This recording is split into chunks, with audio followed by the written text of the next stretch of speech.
Keown through suspension, but Emmanuel Petit did play despite being given very little chance earlier in the week. Jim Smith recalled Spencer Pryor at right back and gave a debut to Nimni. Dion Burton started the game after finishing a suspension, and there was a place on the bench for Georgi Kinkladze, who received his work permit late in the week. Commentary comes from Rob Palmer. Well, it's not very often the bookmakers miscalculate. 10-1 seem generous odds on Derby to win. That is until you scrutinise the recent form guide. Arsenal 8 goals in their last 2 matches. They've won 6 of their 8 at Highbury this season.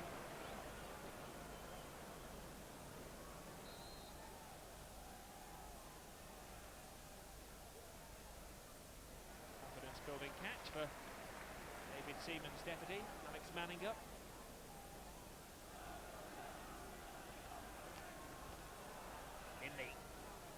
Now Burton. Sturridge is onside, surprisingly! And surprisingly, he's given Derby County the lead with less than 2 minutes gone. Dean Sturridge has a tremendous scoring record against the Gunners. 3 goals in 6 games. Make that 4 and 6 and a bit. It's a central position. Shot at goal is going to be the pretty obvious event. But who will it be? Will it be the left foot of Petit? A blast from Parlour, a replacement from Bergkamp. It is Petit! It's close.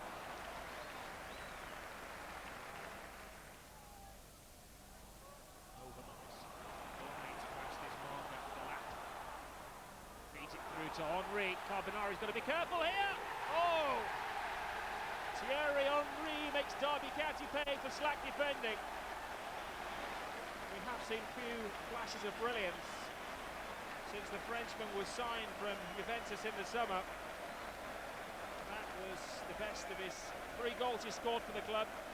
Creator, the man of the moment, Overmars. And Henry finished it, dare I say, Nelka-like. Lovely little ball to Petit, slows the play down to his own level of play. Henry's onto it like a flash. He's all by himself. Can he produce something magic? Oh, he almost could. Thierry Henry is beginning to fly. Garrigo. He dips his toe in. Now Petit, there's a gap opening up, which he tries to exploit. That was a rocket he let off. Henry. Oh, wasn't bad. Now into the 2 minutes of stoppage time. It's Overmars. Good stop by Poon. Very good stop by Poon. Bergkamp. Be a huge psychological blow to Derby if Arsenal scored now. Loosen his cross. Poon drops it. Grimondi blasts it in.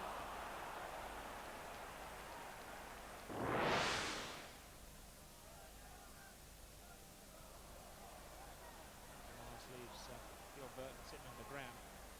Feeds it to Henry. Great first touch. Even better second touch.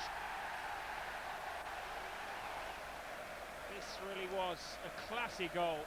His first touch was sensational, and he made his second touch all the more telling. The goalkeeper was left for dead. Arsenal 2, Derby County 1. Pryor, daydreaming. Winterburn onto it like a flash. Now Bergkamp. Arsenal on a roll. Bergkamp looking for Winterburn. It's Henry! Almost Henry the third. Grimondi. Palmer in from the wing. Rounds Powell. Suka, we want it on the left foot. Plays it back to Maltz. Not the third. Kanu can't get there. Suka tries to get there. Maltz tries to make it count this time. Has had an effect on the game since he came on. Stefan Maltz, one of the cheaper signings by Arsene Wenger, and he costs just over 600,000. Now it's Parlour with a shot. Great save by Poon. They're raining in from all angles on the beleaguered Derby goalkeeper. Luzny. Maltz.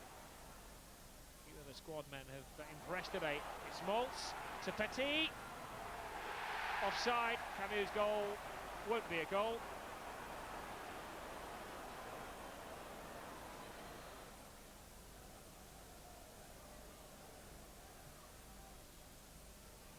Full-time whistle goes.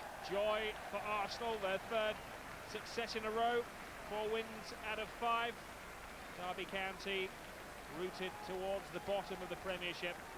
Georgie King-Clancy could not inspire them to great things. They took the lead in the second minute of the game, but after that it was all Arsenal, particularly Thierry Henry, playing in a centre-forward's role, almost scored a hat-trick, settled for the 2. It was the difference between the two teams. Derby County fall to their 6th defeat in 7 matches. Well, Malcolm, it'd have been a great game if it lasted 3 minutes.